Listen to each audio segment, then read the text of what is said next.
Todo comenzó con una broma cruel, una invitación hecha por el aburrimiento y la arrogancia en una fiesta donde el lujo intentaba ocultar el vacío.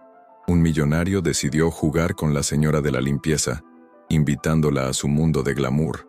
Esperaba risas, vergüenza, confirmación de su propia superioridad. Lo que no esperaba era que ella aceptara, y, menos aún, que su presencia silenciosa tuviera el poder de sacudir los cimientos de ese imperio de las apariencias. Lo que sigue es el relato de aquella noche. El salón de la mansión de Recoleta era un organismo vivo, palpitando con el sonido de las copas de cristal, las risas forzadas y el ego de una élite festejándose a sí misma.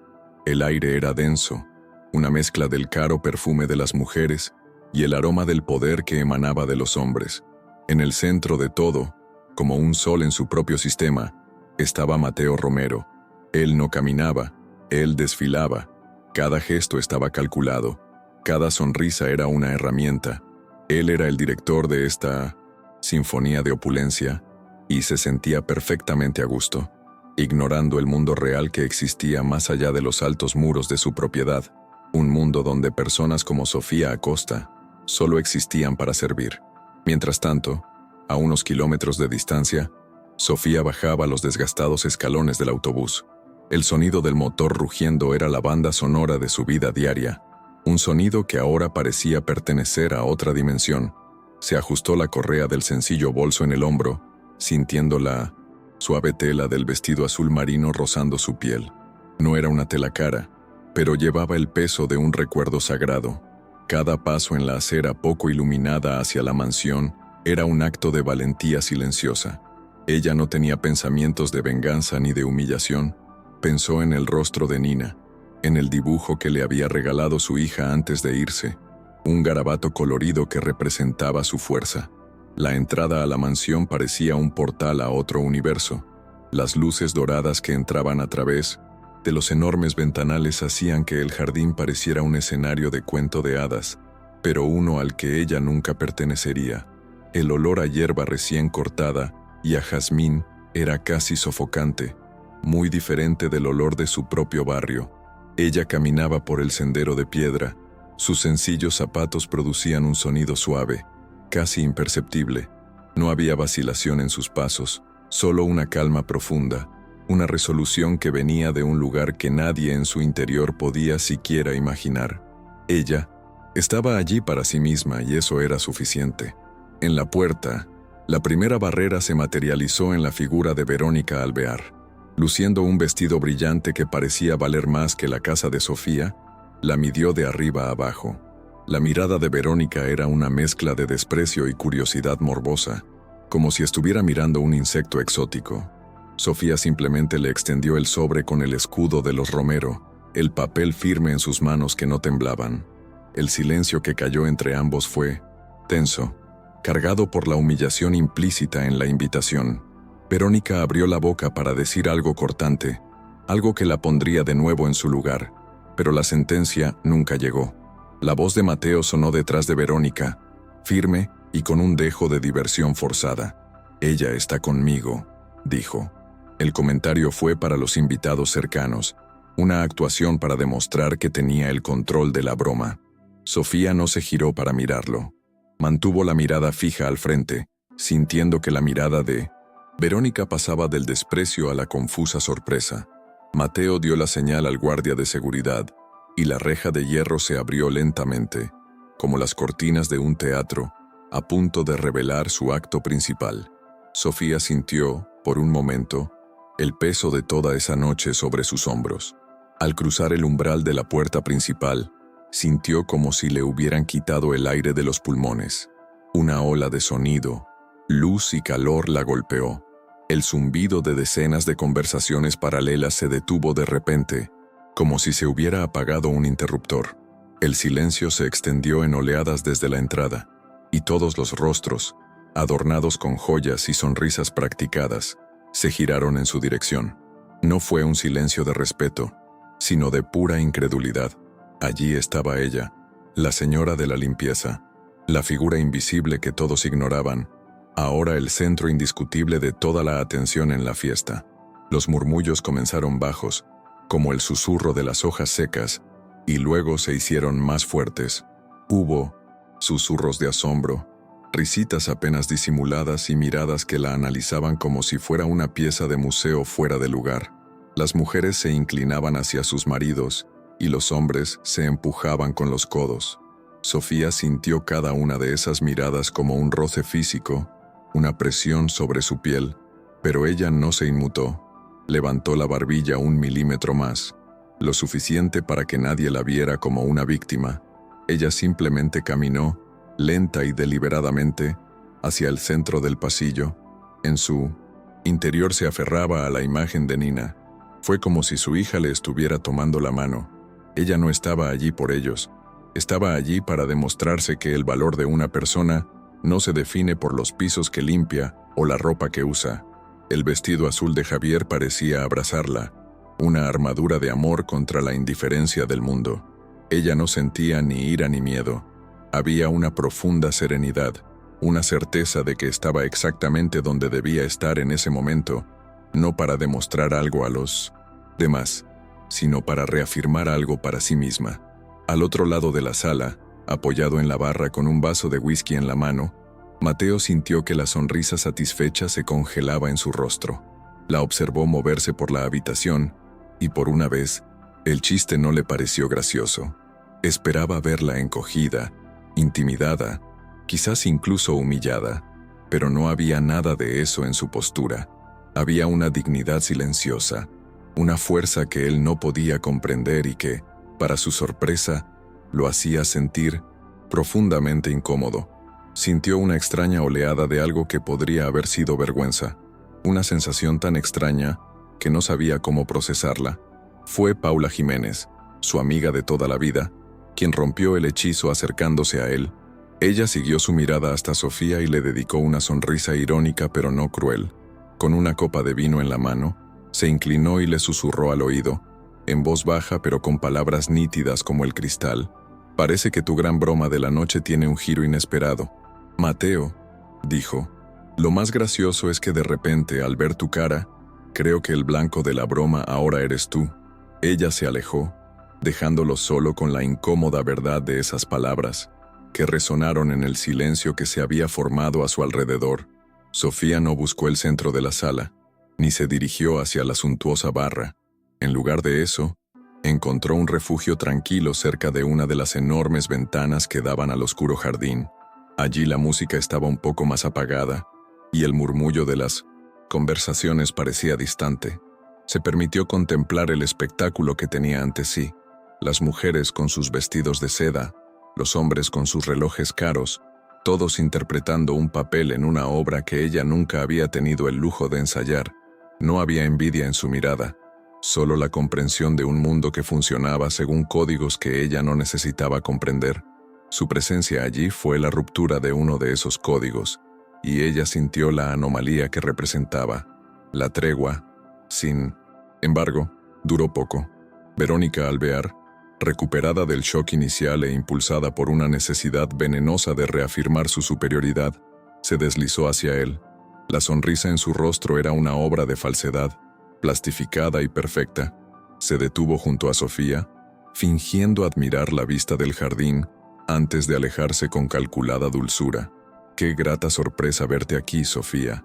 Casi no te reconocí», dijo con voz desbordante de condescendencia. La pregunta tácita flotaba en el aire. «¿Qué crees que estás haciendo aquí?»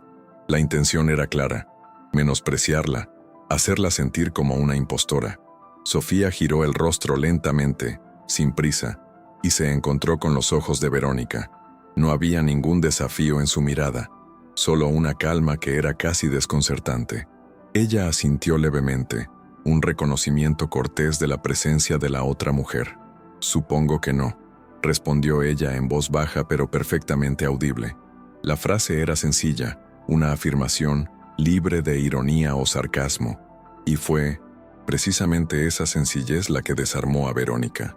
No había nada allí que contraer, ninguna ira que albergar, solo la verdad inquebrantable de una mujer que se negaba a ser definida por la mirada de los demás. Verónica se quedó sin palabras por un momento, y su sonrisa forzada vaciló. Ella esperaba una reacción defensiva, un estallido de ira o una excusa poco convincente. Recibió solo la serenidad de un océano profundo. Murmuró algo ininteligible y se apartó rápidamente, como si la proximidad de Sofía la quemara. La pequeña escena no pasó desapercibida. Algunos invitados que observaban atentamente intercambiaron miradas. La expresión burlona en algunos rostros dio paso a una curiosidad genuina.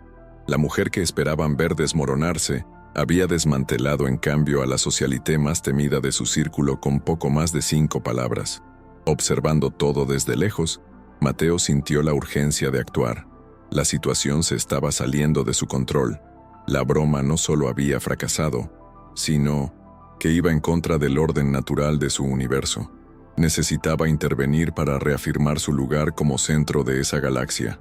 Enderezó su postura, le entregó el vaso a un camarero que pasaba y comenzó a cruzar la sala hacia ella. Cada paso era pesado, observado por todos. Podía sentir las miradas en su espalda y la anticipación en el aire. Desde fuera, era el anfitrión que se acercaba a un invitado. En su interior, era un rey que marchaba hacia una frontera que no sabía cómo cruzar. A medida que se acercaba, iban apareciendo detalles de Sofía que siempre habían sido invisibles para él. Nunca se había fijado en cómo algunos mechones de cabello se escapaban obstinadamente de su sencillo moño, ni en las pequeñas líneas de cansancio alrededor de sus ojos, que ahora, a la luz de los candelabros, parecían mapas de una vida de resiliencia. Y lo más sorprendente de todo es que no había miedo en sus ojos. Estaba acostumbrado a ver a la gente mirarlo con una mezcla de admiración, interés o miedo. Había en ella solo una calma observadora, como si también lo estuviera viendo por primera vez. Se detuvo a una distancia respetuosa, sin saber dónde apoyar las manos, y luego las guardó en los bolsillos de sus pantalones. Su voz salió más baja de lo que pretendía, casi un murmullo que luchaba por elevarse por encima de los sonidos distantes de la fiesta. «Te ves diferente», dijo. No fue un cumplido ni una pregunta. Fue una declaración de su propia confusión, lo único que pudo formular. Él estaba tratando de decir: «¿Qué estás haciendo? ¿Por qué no actúas como esperaba? ¿Por qué me molesta tanto tu presencia?» Todo esto condensado en una frase superficial y torpe. Sofía no apartó la mirada. Ella lo dejó terminar. El silencio se prolongó por un segundo que pareció una eternidad. Entonces, con la misma serenidad que había empleado con Verónica, respondió con voz clara y sin temblor: «No, Mateo, soy igual que siempre». Hizo una pausa casi imperceptible, dejando que la primera parte de su frase se asentara en el aire entre ellos, y luego completó el golpe final que él no vio venir. «Eres tú quien me ve diferente». La sentencia no fue una acusación, sino una revelación, una llave que abrió una puerta que ni siquiera sabía que existía. El impacto de esas palabras fue silencioso, pero devastador. Fue como si el suelo bajo los pies de Mateo se convirtiera en arena. Su arrogancia, su postura, su humor sarcástico, todas las herramientas que utilizaba para navegar por el mundo, resultaron inútiles frente a esa simple verdad. No tenía respuesta. ¿Qué podría decir? Negar sería admitir que tenía razón. Aceptar sería admitir la propia ceguera. Por primera vez en muchos años, Mateo Romero, el hombre que siempre tenía la última palabra, quedó en un silencio absoluto e impotente, expuesto en medio de su propia fiesta. Y Sofía, después de decirle esa verdad, simplemente volvió a girarse hacia la ventana. No esperó una respuesta. No saboreó la victoria, porque no era una batalla. Su gesto fue sutil, pero poderoso. Dijo que su noche no giraba en torno a él, que su paz no dependía de su reacción. Ella lo dejó allí, parado allí, desconcertado, mientras los sonidos de la fiesta comenzaban a regresar lentamente, llenando el vacío que su honestidad había creado. Ahora él era la anomalía, un extraño en su propio territorio, viendo los muros de su castillo desde afuera por primera vez. Mateo necesitaba moverse, estar allí, expuesto bajo el peso de cientos de miradas curiosas. Era intolerable. Giró mecánicamente con los hombros tensos y caminó sin rumbo, alejándose del epicentro del malestar que él mismo había creado. Las palabras de Sofía resonaron en su mente, no como un grito, sino como un susurro persistente que deshace las certezas que había construido durante toda su vida. Él no era dueño de la situación, fue un espectador atónito en su propia casa. Cada paso hacia el porche trasero era un escape, no de los demás, sino de la imagen recién revelada de sí mismo en el espejo que ella había sostenido. La atmósfera de la fiesta había cambiado irrevocablemente. La energía vibrante y superficial que había llenado la habitación momentos antes se había disipado, dando paso a una quietud tensa y vigilante. Las conversaciones se reanudaron, pero en un tono más bajo y moderado. La risa se dispersó y pareció fuera de lugar. La gente seguía bebiendo y comiendo, pero sus miradas seguían desviándose hacia la figura serena junto a la ventana. Sofía no había dicho nada más, no había hecho un solo gesto dramático, pero su simple presencia había reprogramado la atmósfera. Ella ahora era el sol silencioso alrededor del cual orbitaba la noche. Paula Jiménez, desde su puesto de observación, vio a Mateo retirarse hacia la oscuridad del balcón. Ella lo conocía desde la infancia, sabía la armadura que usaba para ocultar sus inseguridades, y vio, con dolorosa claridad, las primeras grietas en esa armadura. No fue solo un drama social, un momento embarazoso, en una fiesta. Fue algo mucho más profundo. Fue el colapso de una farsa, la implosión dolorosa y necesaria de un hombre que se había convertido en un extraño para sí mismo. Tomó un sorbo de vino, sintiendo una mezcla de lástima y esperanza por su amiga. Fue entonces cuando un hombre mayor, un empresario que rara vez participaba de los chismes del círculo de Mateo, se acercó a Sofía.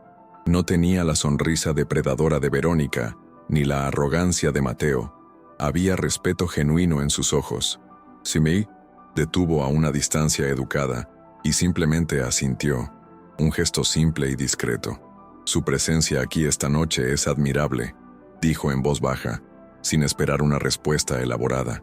Fue un reconocimiento silencioso, un puente inesperado de humanidad tendido a través del abismo de prejuicios en esa habitación. Sofía lo miró, y por primera vez esa noche, una sonrisa genuina, aunque pequeña, tocó sus labios. No era una sonrisa de triunfo, sino de gratitud. Ella asintió en señal de agradecimiento, aceptando el gesto con la misma gracia con la que había soportado los insultos. Su reacción reforzó lo que la hacía tan poderosa. No estaba allí para buscar aprobación o confrontación. Su fuerza no provenía de reacciones externas, fueran buenas o malas. Provenía de un centro de gravedad interno inquebrantable que la mantenía de pie a pesar de la tormenta que la rodeaba. Su mirada entonces se dirigió hacia un rincón de la habitación y se posó en el piano de cola. Negro, imponente y silencioso, era más bien un objeto decorativo, un testimonio de la riqueza de Mateo, probablemente intacta durante años. Un nuevo impulso, una nueva decisión pareció tomar forma dentro de ella. Con la misma tranquilidad con la que había entrado, comenzó a caminar hacia el instrumento. Cada paso que daba volvía a llamar la atención. ¿Qué haría ella? El murmullo en la sala volvió a apagarse, reemplazado por una tensión diferente, una curiosidad casi infantil. Ella se sentó en el banco de terciopelo, con la postura erguida y la columna alineada. El simple acto de una señora de la limpieza sentarse al piano en la mansión de su jefe era, en sí mismo, un acto de rebelión silenciosa. El silencio ahora era total. Incluso los camareros dejaron de pasearse con sus bandejas. Todos los ojos estaban fijos en ella, esperando. Había un riesgo enorme en ese gesto. Si no supiera jugar, la humillación sería completa y definitiva. Estaría confirmando lo que todos pensaban, que ella era una impostora, alguien que no pertenecía allí. Cerró los ojos por un segundo, respiró profundamente y recordó a Javier enseñándole a tocar, años atrás. Entonces sus dedos tocaron las teclas. El sonido que surgió no fue el de una pieza clásica compleja, ni el de un jazz virtuoso. Era una melodía sencilla y lenta, casi una canción de cuna. Cada nota era limpia, precisa, cargada de una profunda melancolía que parecía contar una historia sin palabras. Fue una historia de noches de insomnio, de pérdida y de fuerza encontrada en el dolor. Era la banda sonora de su vida, una melodía que hablaba de amor y anhelo, la música que reproducía en su mente para calmar a Nina, para recordarse quién era cuando el mundo intentaba hacerla olvidar. La música fluyó por el salón envolviendo a todos. Era tan puro, tan desprovisto de artificio, que parecía fuera de lugar, y al mismo tiempo, lo único real en ese entorno. Las máscaras comenzaron a caer de los rostros de los oyentes. Algunos sintieron un nudo en la garganta, otros apartaron la mirada, repentinamente incómodos con la superficialidad que revelaban aquellas notas. La melodía no pidió permiso, simplemente entró y tocó en lugares donde el dinero y el estatus no podían llegar. Durante 2 minutos, Sofía no fue la señora de la limpieza, era el alma de aquella fiesta. En el balcón, Mateo se quedó congelado, mirando las luces de la ciudad sin verlas realmente. Las primeras notas del piano llegaron hasta él y lo golpearon como una ola. No conocía la melodía, pero reconoció la emoción. Era la verdad, la misma cruda verdad que había visto en sus ojos, ahora traducida en sonido. Cada nota se sentía como una gota de agua cayendo sobre la endurecida armadura de su corazón, y sentía que algo se rompía en su interior. Un dolor sordo, una inmensa soledad que había pasado toda su vida enmascarando con ruido, fiestas y arrogancia.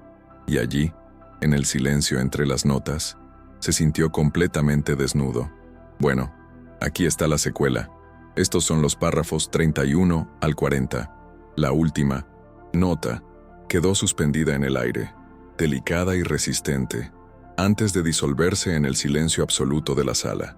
Por un momento que pareció durar toda una vida, nadie se movió, nadie respiró. Las manos de Sofía aún reposaban sobre las frías teclas del piano, como despidiéndose de una parte de sí misma que acababa de reencontrar. Ella no se giró para mirar al público al que sin querer había conquistado. La música no era para ellos. Fue un diálogo con su pasado, una promesa para el futuro de su hija y un bálsamo para las heridas que llevaba en silencio. El silencio fue roto no por un estruendo de aplausos, lo que hubiera sido vulgar, una forma de disminuir la sinceridad de ese momento, sino por un suspiro colectivo, un suave sonido de emoción que recorrió la sala. Un hombre de negocios, conocido por su frialdad, se secó discretamente el rabillo del ojo con el dedo. Algunas mujeres miraron al suelo, repentinamente conscientes de la inutilidad de sus joyas y preocupaciones. Sofía les había ofrecido un espejo, y la imagen reflejada era incómoda, mostrando la pobreza de espíritu que se escondía bajo la riqueza material. Con la misma gracia con la que se había sentado, Sofía se levantó, se alisó el vestido, su único adorno, e hizo una ligera inclinación de cabeza hacia el piano, un gesto de gratitud hacia un viejo amigo. No había un rastro de arrogancia en su postura, ninguna expectativa de reconocimiento. Ella había hecho lo que había venido a hacer, recordarse su propia integridad. Lo que los demás pensaran o sintieran a partir de ese momento ya no era asunto suyo. La validación que necesitaba no estaba en ese salón, sino en el pequeño apartamento donde Nina dormía, soñando con un mundo que su madre intentaba hacer un poco más justo. Comenzó a caminar hacia la gran puerta de entrada, el mismo camino que había tomado cuando llegó. Pero ahora, el camino era diferente. La gente no solo la miraba, se hicieron a un lado para dejarle paso, no con el desprecio de antes, sino con una deferencia vacilante, una especie de respeto temeroso. No sabían qué hacer con ella. Ella no encajaba en ninguna de sus categorías. Ella no era rica, no era poderosa, pero tenía una fuerza que todos allí, de alguna manera, envidiaban. Ella era la prueba viviente de que la dignidad no se puede comprar. Al pasar junto a Paula Jiménez, sus miradas se cruzaron por un breve segundo. No había ironía en los ojos de Paula, solo un respeto profundo e inequívoco. Le dirigió a Sofía un lento y deliberado asentimiento, un gesto que decía: vi lo que hiciste, lo entiendo. Fue un pacto silencioso. un reconocimiento del coraje de una mujer por parte de otra, en un mundo que a menudo intentaba silenciarlas a ambas. Para Sofía, ese pequeño gesto de genuina solidaridad valió más que cualquier aplauso que pudiera haber recibido. Más tarde, su camino se cruzó nuevamente con el de Verónica Alvear. La mujer que la había saludado con tanto desdén, ahora parecía pequeña, acurrucada en su costoso vestido. Verónica no pudo sostenerle la mirada. Él apartó la mirada, fingiendo un repentino interés en su copa de champán. Su arma más poderosa, el desprecio social, había sido neutralizada. Frente a la autenticidad de Sofía, la arrogancia de Verónica se reveló como lo que siempre fue, una frágil armadura para ocultar un inmenso vacío. Había sido derrotada sin haber librado una sola batalla. Atraído por el final de la canción, Mateo reapareció desde la oscuridad del balcón.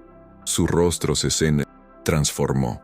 La máscara de la confianza en sí mismo se había roto, revelando a un hombre vulnerable y perdido. Vio a Sofía dirigirse hacia la salida, y un pánico silencioso se apoderó de él.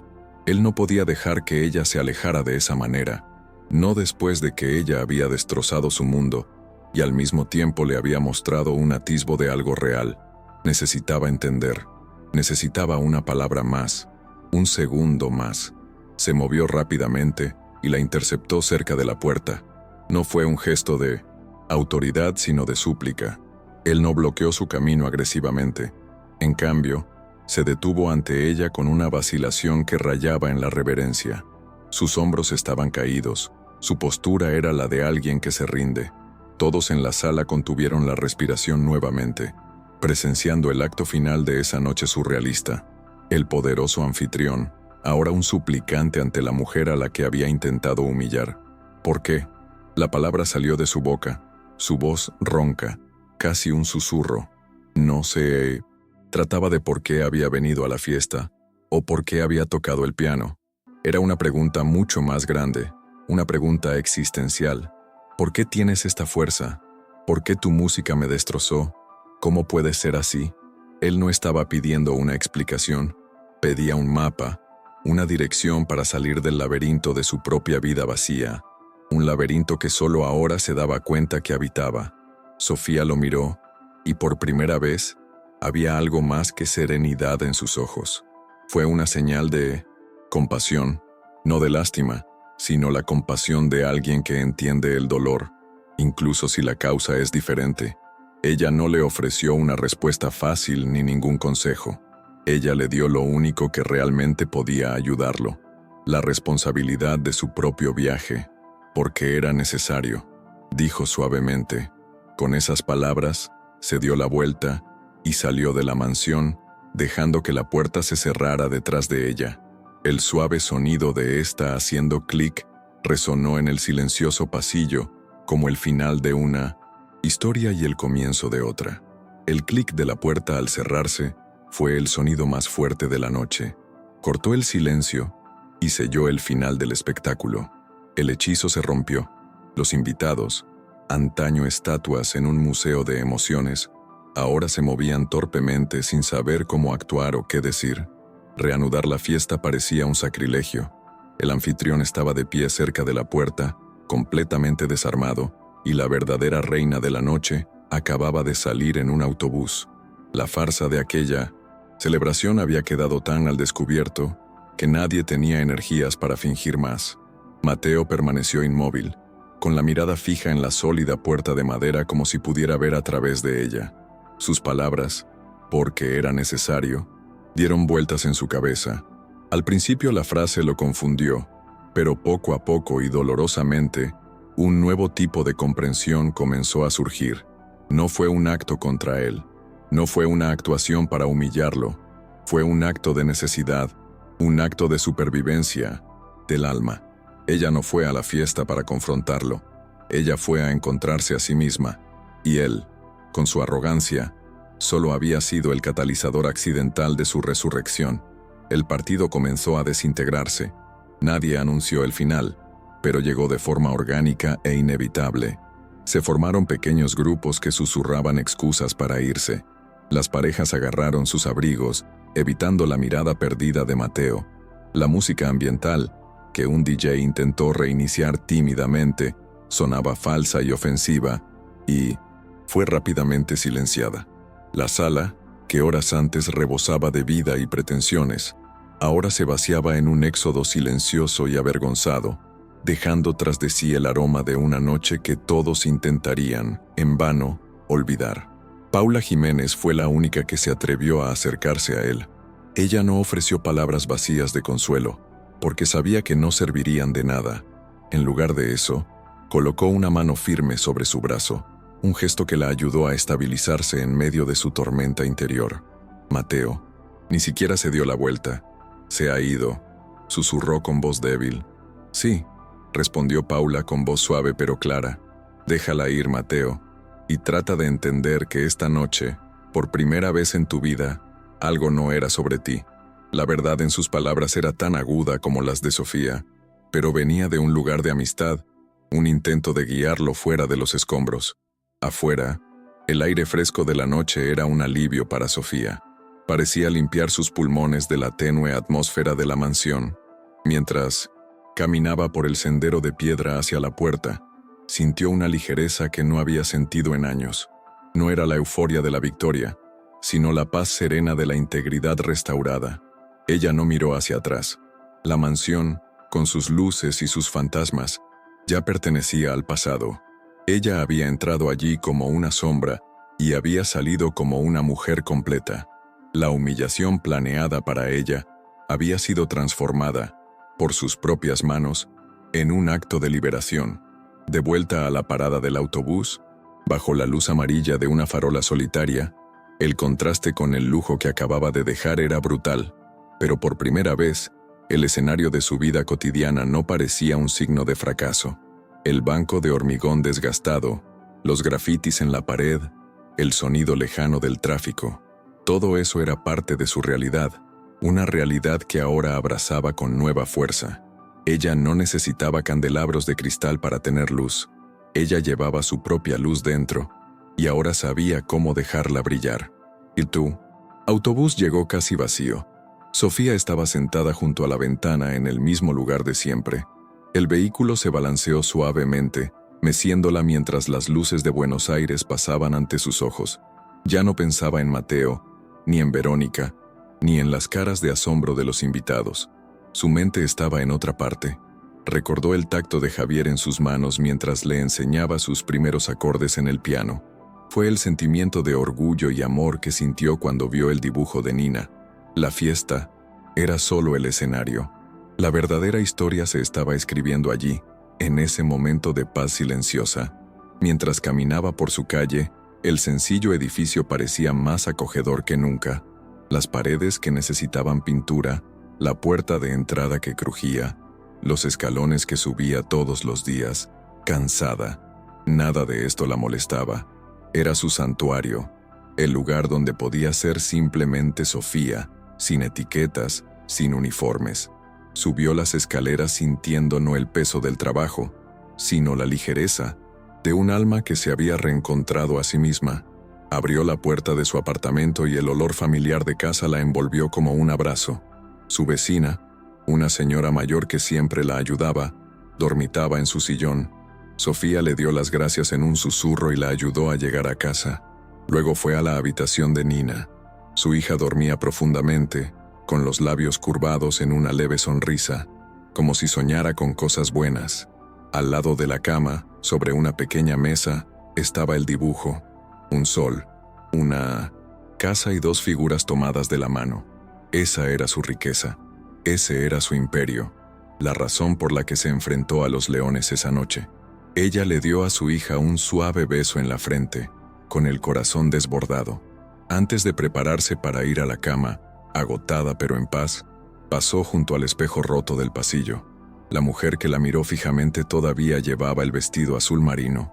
Su cabello estaba un poco despeinado, su rostro estaba marcado por el cansancio, pero sus ojos brillaban, con una nueva luz.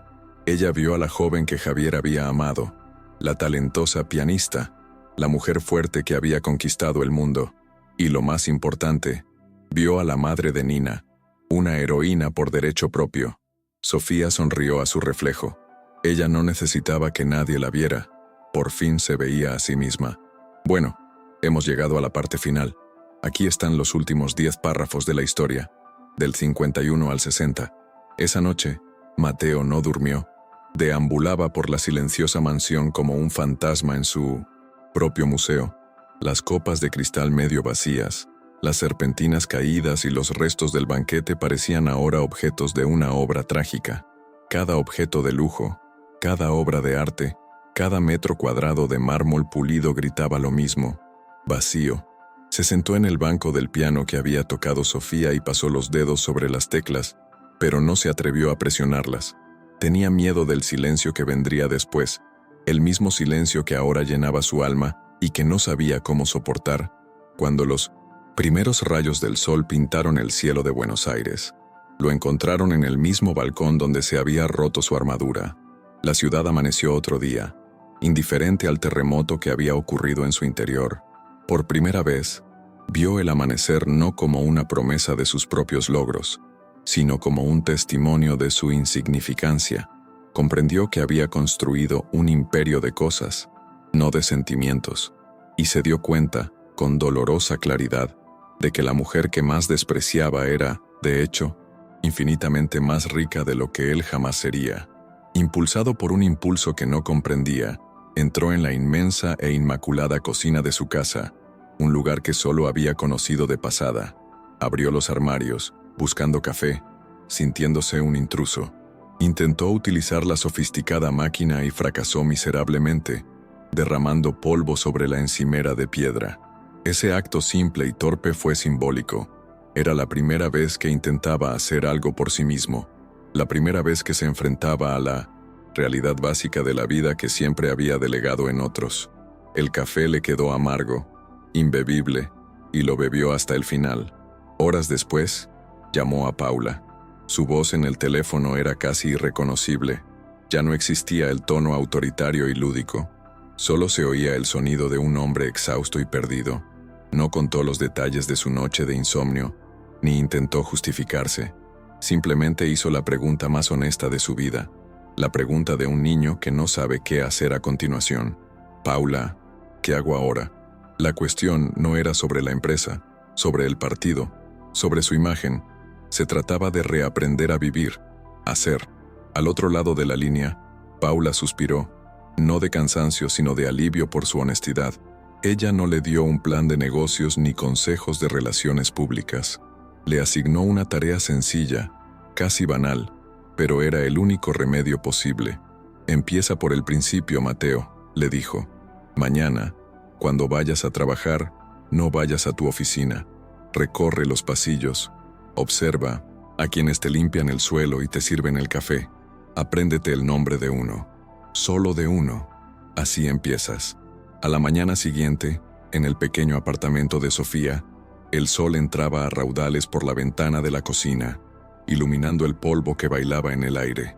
El olor del café recién hecho, preparado en un colador de tela, llenaba la habitación. Había una ligereza en sus movimientos mientras preparaba tostadas para Nina. La noche anterior no había cambiado sus circunstancias materiales, pero sí su atmósfera interior. Sintió como si le hubieran quitado un peso invisible de los hombros, un peso que ni siquiera sabía que llevaba encima. La libertad no se trataba de dejar tu trabajo, se trataba de ser tu propio jefe dentro del mismo. Nina, sentada a la mesa, observaba a su madre con ojos atentos. Notó la sonrisa de Sofía, una sonrisa que ahora llegaba a sus ojos. Sin decir palabra, la niña se levantó de la silla, corrió hacia su madre y la abrazó fuertemente, hundiendo su rostro en su cintura. Sofía la envolvió en sus brazos, sintiendo el calor de ese amor puro e incondicional. Nina no conocía los detalles de la noche anterior, pero sintió el cambio en su madre. Sentí su fuerza, su paz, y en ese abrazo, Sofía recibió todos los aplausos y la validación que necesitaría durante el resto de su vida. El futuro, para Sofía, era por primera vez una página en blanco. Ella continuaría con su trabajo, pues había que pagar las cuentas y la vida real no era un cuento de hadas. Pero algo fundamental había cambiado en su perspectiva. El uniforme ya no era una capa de invisibilidad, era solo un atuendo. El trabajo ya no era su identidad, era solo una función. Ahora sabía que tenía un tesoro interior, su talento, su dignidad, su resiliencia.